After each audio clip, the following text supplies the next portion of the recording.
Hi there, Tiffany Dugan. The first thing that I wanted to show you with my Google video is Remind.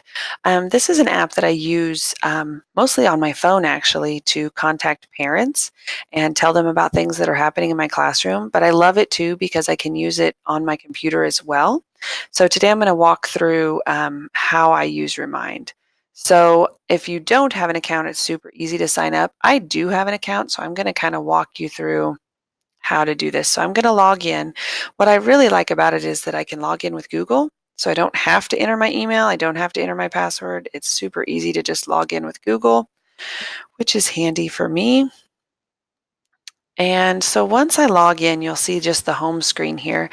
And this is my favorite part right here. So I've labeled my class Mrs. Dugan's fourth grade, and I can just come right down here and I can type a message to my parents right here. And so I just type this in and I click send, and it sends all my parents who have signed up an announcement. So I use that for things like when we have forms that are due the next day, or we might have a class party or something along those lines. Or sometimes I just send pictures, which my parents have told me they really love that part. So that's where you can send a message to everybody as a class announcement. I'm going to discard that one. But if you choose, I have individual parents, and I can send a message to individual parents, which is kind of nice. You can see over here that some of my parents have liked some of the things that I've commented on in the past. That's kind of neat. So they know that I know that they've gotten the message. There are options to join a different class right here, and you can create multiple classes. I've never done that in the past. But I think that if you had multiple classes and taught, in the middle school or high school setting and you had multiple classes, I think that would be perfect. Here under the account is another part that I really like. Right here are office hours. So you can set your office hours, and what will happen is if somebody texts you outside of office hours, Remind will send them an app to let them know it's outside of office hours and that they might not expect a response. So that's kind of nice. So I can see the message, but I don't necessarily have to respond if it's night or I'm doing something with my own children. So that's pretty much Remind. Up here is the Add People button.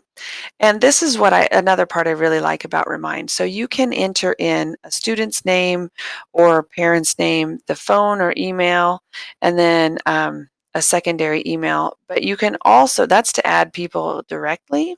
You can also invite people, which I usually hand these out at the first of the year at back to school and then at parent teacher conferences for those that I've missed. And you can just print out this printable PDF here, and it gives you a class code, and it tells you what to do if they have what different types of phone they have and everything else. It's got perfect instructions for how to sign up. If somebody's sitting right in front of you, there's in-person instructions. So it tells you what to text to and what to text, and it will automatically link them to your class. So there's lots of ways to sign people up for Remind. Then there's just this one where you can share this link. And so I've actually used all three of these. Like I said, I hand out these printable PDFs back to school. If people come to my parent-teacher conferences and they haven't signed up, I've got these in-person instructions. And then there have been people who have gotten disconnected, and I just email them this link and it connects them right to it. So this to me is a perfect way to keep in touch with parents. We're always trying really hard to stay in touch with parents.